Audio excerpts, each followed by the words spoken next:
Dengan ini, saya menyatakan mengundurkan diri sebagai Presiden Negara Republik Indonesia.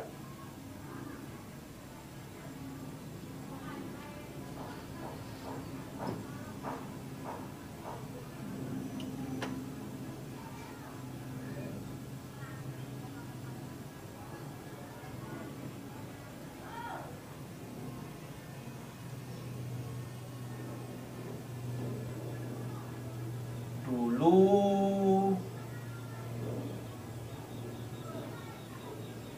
Akmudin bin Mudinat cuma petani kere. Udah sawah kering, gak ada air, panen.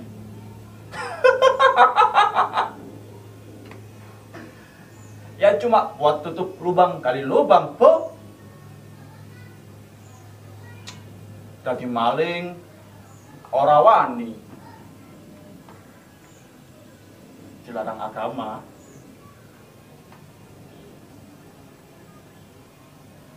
Tapi setelah ketemu orang ini, hidup Akmudin berubah. Tetap kere sih, tapi nggak apa-apa. Asal tiap hari nonton VCD.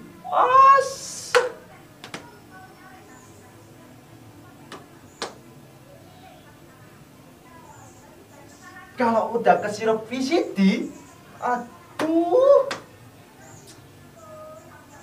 mau nyangkul ke sawah, males sekarang, Bu.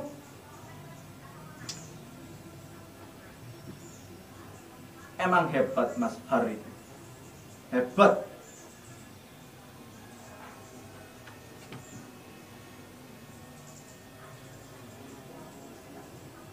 Akmudin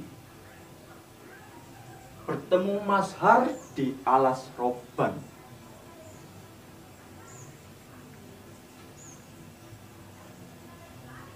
Niatnya nyari wangsit, dilala keduluan. Aduh, malu Bu kalau sama-sama, Bu. Bu samperin dia.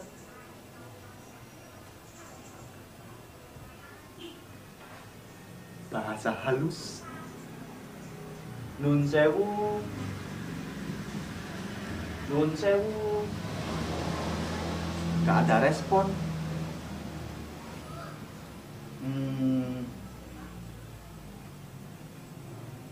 Harus ditegesi. Gak masalah. Yakin? Hei!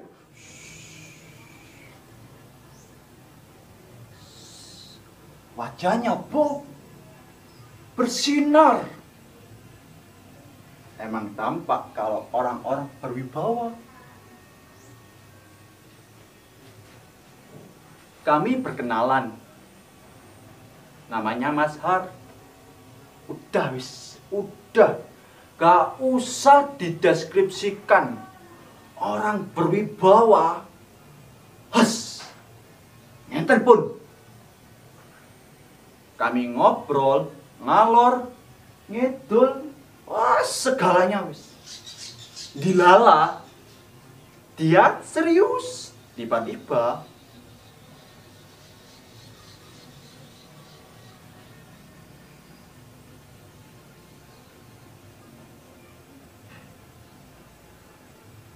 Akmudin, aku baru saja mengalahkan Seping. Kita sudah terbebas dari antek-antek Nekolim. Nyun sewu Mas Har. Nyun sewu.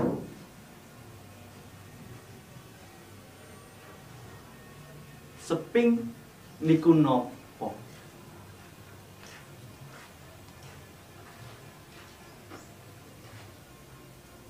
Seping itu leluhur jin. Ibunya genderuwo. badannya singa. Kalau sudah menguap,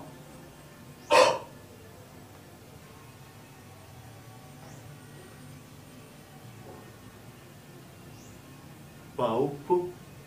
Emang kalau nyari wangsit itu puasa ya?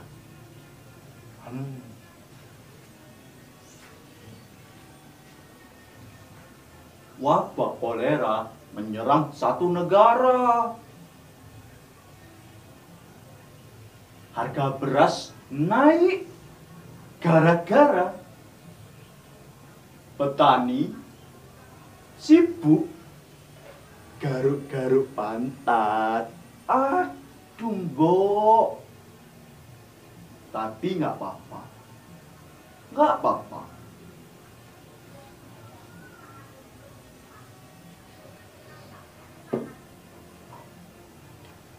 Zaman sekarang, Atmudin, banyak orang yang senewen,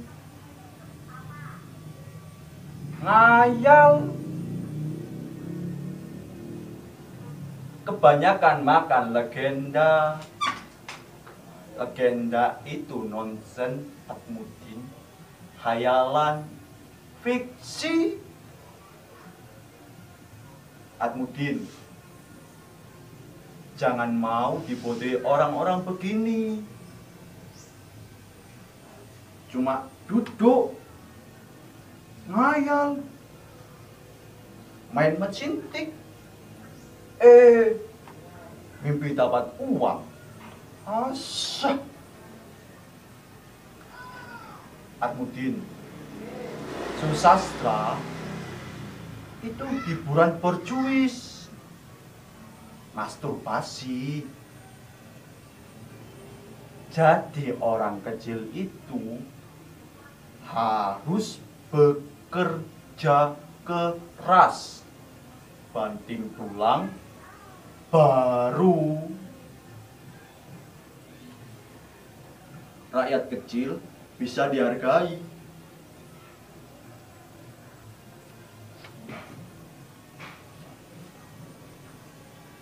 Nggih, Mas. Nggih. Nggih.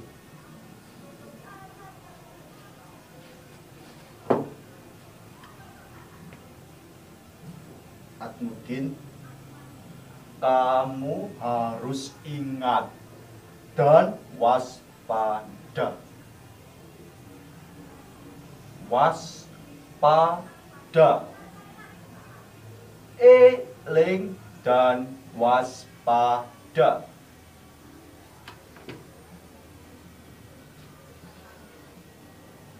Nggih, Mas. Nggih. Loh, Mas Har nang ndi? Wih, kok hilang?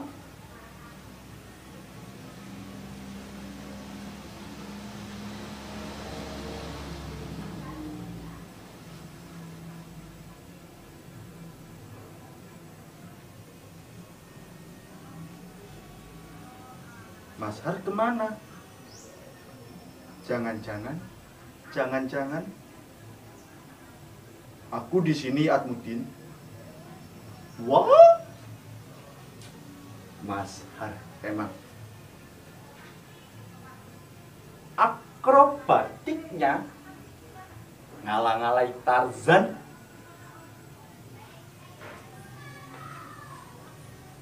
Atmudin, seorang pemimpin itu harus tahu kapan di atas, tapi juga harus tahu, juga harus bisa hidup di bawah. Ingat, Atmudin, ingat, waspada, waspada, ingat, waspada.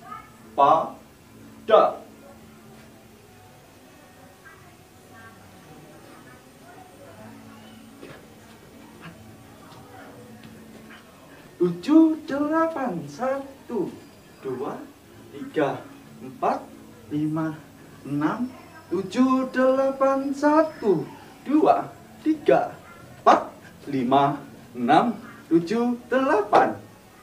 Ya, haja. Ha.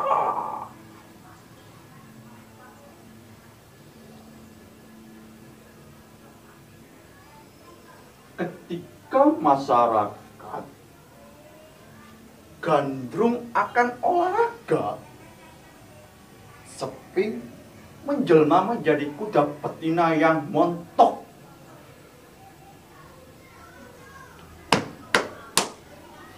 Bahannya bersinar seperti kendedes. Kamu tahu kalungnya? Kamu tahu ekornya?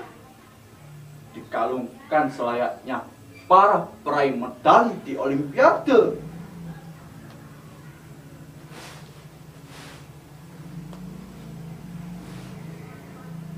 Ketika kelaparan menyerang,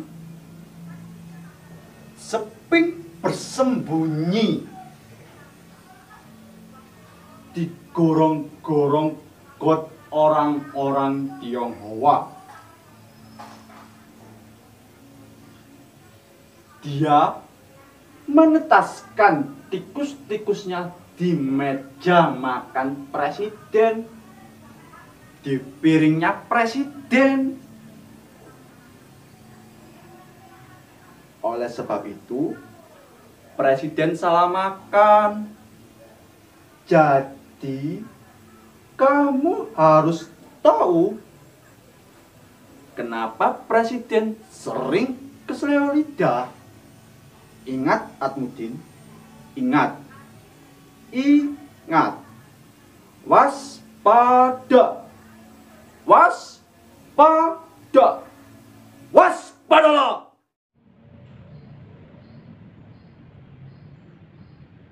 Menurut Harto, jelmaan Sphinx paling favorit adalah bulldog berkaki kakak. Sphinx jenis ini digandrungi oleh anak-anak dengan yang kesepian.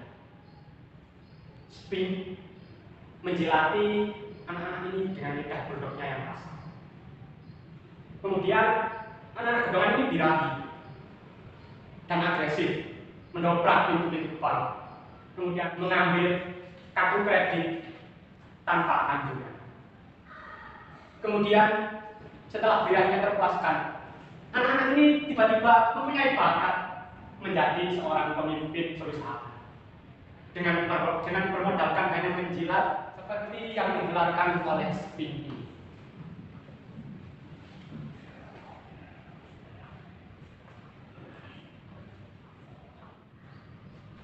Holopis kuntul baris, lukaku luka kaulah islapis, dadi-dadi kentute manis.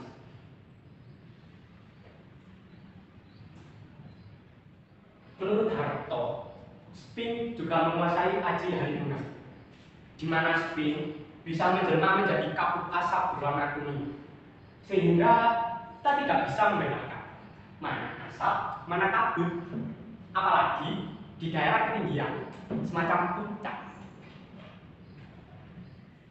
Dan di puncak, orang-orang sering kentut tanpa permisi.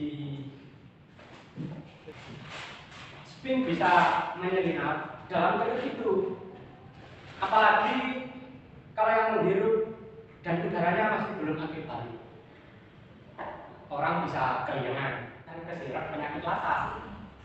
Sindrom lata ini mirip dengan Parkinson, di mana orang-orang yang mengidapnya sangat mudah sekali mengucapkan syahadat, Pancasila, teks proklamasi.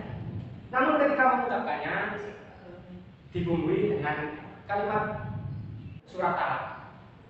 Itulah kenapa di zaman keemasan Sphinx Bulldog, kegiatan seminar-seminar ilmiah sudah sulit dilakukan karena bahasa yang digunakan itu jumpalitan, seperti pengendara persetan yang muter-muter di pasar malam. Rong, rong, rong.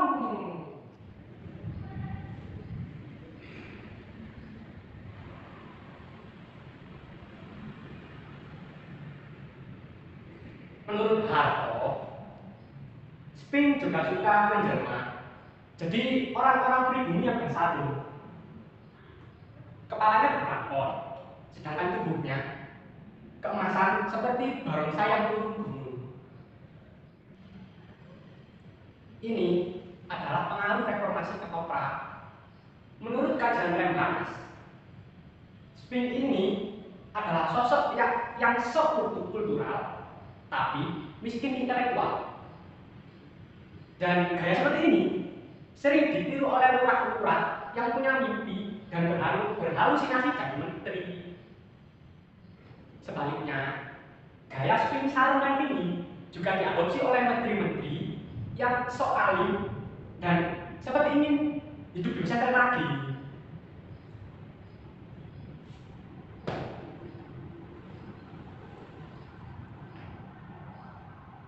Pak Akmudin Umat Azhar, jemaah-jemaah Spink tadi membuat teori visi di Akmudin terancam. Mosok sih, wong cuma satu kepala bisa masuk ke macam-macam lubang. Mosok iya. Tapi kalau menurut teori visi di Akmudin, kepala-kepala itu memang fleksibel.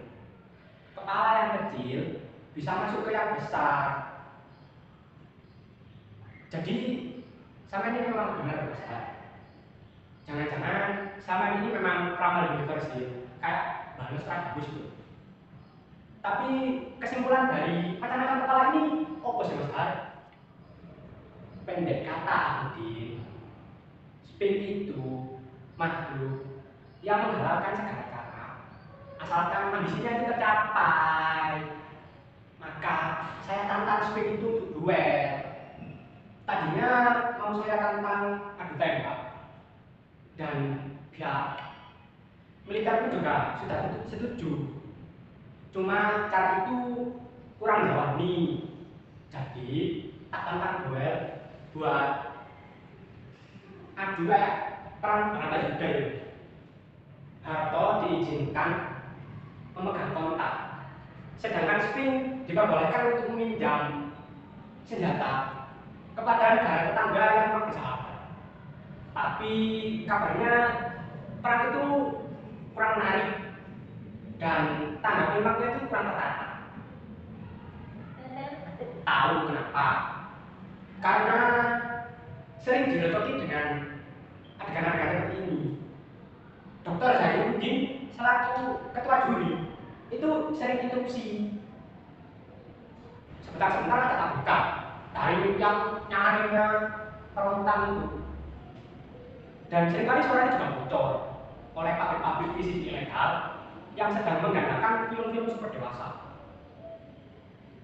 Adrenalin untuk berduel itu tidak bisa penuh. Soalnya adrenalin yang keluar dari tubuh bercampur dengan hormon testosteron itu mengakibatkan perasaan duel yang seperti joget campur sari. Cacat tahu kabarnya Akmudin itu diam-diam sempat meninggalkan arena pertempuran. Bukan cium, bukan keder, tapi Mas Hari itu berziarah ke makam keluarganya dan juga menghadiri acara tumpengan anak putra bungsunya. Loh, sampai kok ragu? Ini yang aku dengar dari orang pertama, yaitu mulut Mas Hari sendiri. Kalau misalkan sampai tidak percaya, wes monolog ini cukup sampai di sini. Terus sampai terus. Percaya apa enggak sih? Jangan curiga terus. Ini ultimatum loh. Dah, mau diteruskan. Memang orang cilik seperti kita ini tidak pernah punya pilihan. Sebenarnya saya lebih suka kalau monolog ini stop sampai di sini. Tapi ya namanya aktor, prinsip kerjanya itu mirip-mirip dengan PSK. Kalau dibohongin semalam, ya mesti sportif.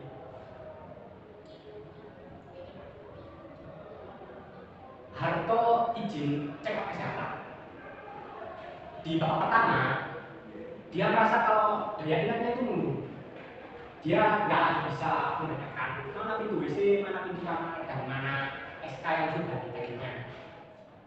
saat memainkan kotak mengenai spin, Hanto merasa bahwa ujung kotak itu bercabang, jadi palu dan ari. Matanya terbelalak saat itu, tapi hatinya mantap. Dalam bahasa paranormal, inilah yang disebut dengan tombol-tombol. Hanto yakin dirinya bisa menempatkan spin dengan senjata yang tak terduga. Tapi tombol-tombol saja belum cukup. Harus ada kejelasan hitam di atas putih. Maksudnya, tombol hitam itu harus dijelaskan lewat jurus-jurus yang putih. Segera Akuntin mendatangi dokter-dokter pribadinya. Tapi dokter-dokter itu tak ada cipto. Kabarnya mereka semua diungsikan ke kostrat. Akuntin tanya, loh kok bisa begitu? Siapa yang mengaturnya? Apa ini termasuk strategi negara? Harto cuma mesem. Kemudian Harto berkata, jangan tanya apa yang diberikan negara kepadamu, tapi tanyakan apa yang dimaui rakyatmu. Lalu saya bertanya, memangnya apa yang dimaui oleh rakyat? Mas Harto menjawab, rakyat cuma mau aman, wis. Nah, di kantin kostrat, Harto mengumpulkan semua data. Kemudian dia menyodorkan secari kertas putih dengan tulisan berwarna hitam. Dia bilang, saya ingin ini ditandatangani. Saya butuh obat segera untuk mata saya. Kemudian dokter yang merasa tugas diagnosisnya teringankan langsung spontan menyetujuinya. Kepala surat itu berbunyi SPP 11. Kemudian saya bertanya, apa itu SPP? Dan Mas Hari menjawab, SPP itu surat perintah pengobatan. Kemudian Mas Harto bermodalkan secari kertas itu kembali ke medan duel dan juga disapanya si Spin. Wahai kawanku Spin, sejujurnya surat kuasa ini lebih ampuh daripada kota. Begitu. Spin yang hanya fasih berbahasa Mandarin ragu memahaminya. Kemudian dia berkata, hei Harto, tulisanmu jelek sekali. Apa itu maksudnya SPP?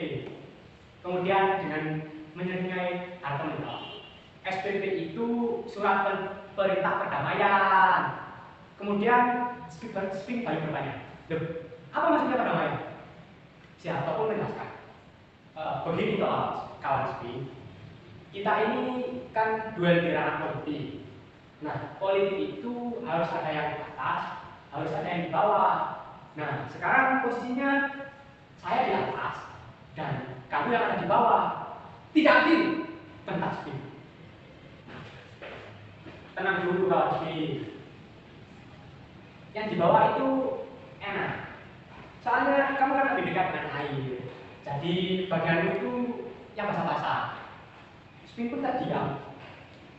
Kemudian Spin bertanya, wahai kamera Kato, aku tidak terlalu paham bahasa dunia. Coba jelaskan apa yang kau maksud dengan tetek pantai bunga itu. Begini Kak Spin. Jadi nanti kau akan dipromosikan menjadi duta besar Tiongkok. Di samping istri, kau juga boleh memiliki banyak sekali sihir. Dan kau juga bisa berlatih kungfu dan juga belajar kungfu. Dan itu ditanggung oleh negara. Jadi duel ini kita hentikan. Tanya Spin. Oh, tidak. Duel ini tetap berlanjut. Jadi nanti anak buahmu akan tetap diikuti dan mereka juga dibicarakan. Kenapa? Agar kepergianmu ke Tiongkok itu tidak mencolok. Begitu kawan Spin. Paham? Sepi mengeluh.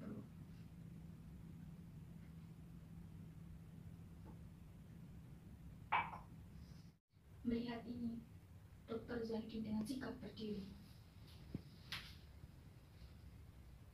Kezaliman sudah dikalahkan. Puji syukur pada Yang Maha Besar. Keadilan sudah ditegakkan. Mari rayakan persatuan. Maka rakyat yang kegirangan segera tumpah ke jalan raya. Toko-toko dijarah sebagai tumbal kemenangan. Antek-antek spin digiring ke peternakan. Stempel dahinya dinomori leher. Hidungnya dilobangi dengan obeng-obeng membara. Antek yang mokal-mokal digorok lehernya. Sebagian lain yang sudah jompo dan buta huruf diangkut paksa dengan truk tentara dilempar ke hutan transmigran. Yang sudah mati diproses jadi adonan pupuk kandang. Seluruh pengikut spin dilucuti, diterali. Harto mengandeng spin menuju pedalaman alas roban. Tunggu Harto, aku puas kalau dikalahkan musuh yang berotak. Sekarang jawablah teka-tekiku. Kawan spin, sekarang tanggal 11 Maret. Hari pertama gerakan pengendalian keamanan negara. Habis waktu untuk main-main. Harto, kudengar sekolahmu tidak tinggi. Jika kau mau perbaiki latar belakangmu, jawab teka-tekiku. Hanya orang sekolahan yang mampu menebak arti. Dengarkan ini Harto. Makhluk apa yang kakinya 4 di pagi hari, 2 di waktu siang, dan jadi 3 di hari senja? Itu PKI. Harto menusuk tengkuk spin dengan kontanya.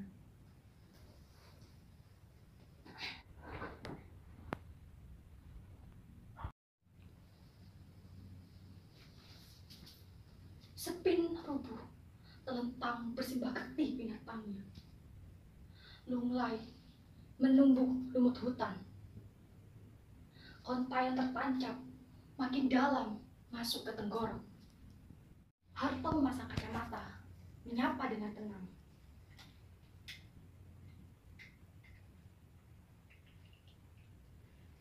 Sekarang kakimu 3 kawan spin, persis seperti bunyi teka-tekimu.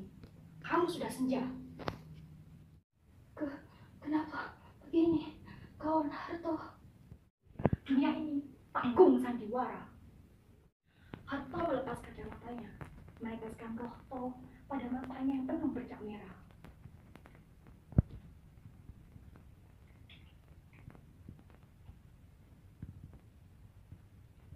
Dikujit sebentar, mata Harto jadi legam, bundar besar, jadi mata burung hantu.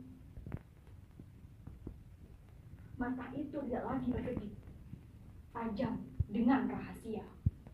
Kamu binatang politik. Politik sudah nasibku. Nasib lebih sandiwara daripada semua sandiwara. Setiap sandiwara harus ada akhirnya. Saya hanya menjalankan perintah sejarah. Konta harus tusukan sekali dan pasti. Itulah kisah daripada Baratayuda. Kalau misiku gagal, Konta hanya akan jadi tongkat Manula. Tapi aku tidak gagal. Nikmati kematianmu kawan spin. Piagam Anumerta akan kukirim segera. Ingat, kau mati di tengah alas roban, bukan oleh tanganku, tapi oleh Konta milik Adipati Karna. Itulah yang akan kusampaikan pada rakyat. Itulah pula yang akan ditulis di buku-buku sejarah. Alas roban jadi senyap, bukan oleh kepedihan atau penyesalan, tapi senyap oleh langkah berat Harto, langkah yang mantap. Di sanalah, di tikungan alas roban, di bawah pohon asam yang angker, saya bertemu dengan orang itu. Pertemuan yang mengubah hidup petani Atmudin jadi penemu teori VCD. Saesunipun panjenengan badhe tindak pundi? Punggungnya bergetar dan bungkuk. Senyumnya tak ada lagi.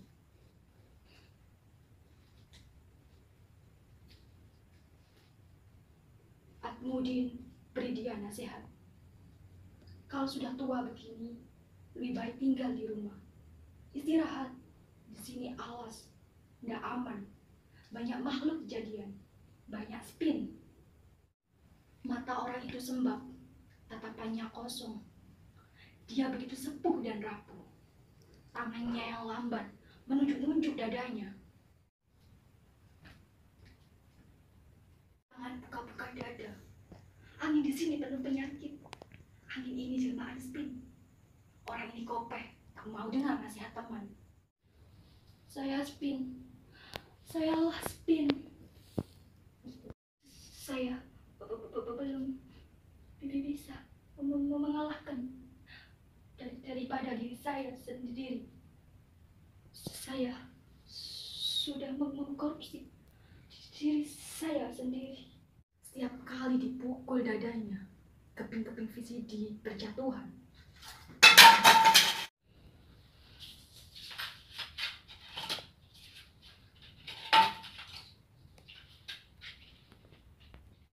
Sejak terima warisan Mas Har, saya tidak lagi tinggal di alas roban. Temui saya di Blok M dan sekitar Senen. Saya, Akmudin bin Mudinat, sudah paham teori VCD. Saya putuskan hidup selipat.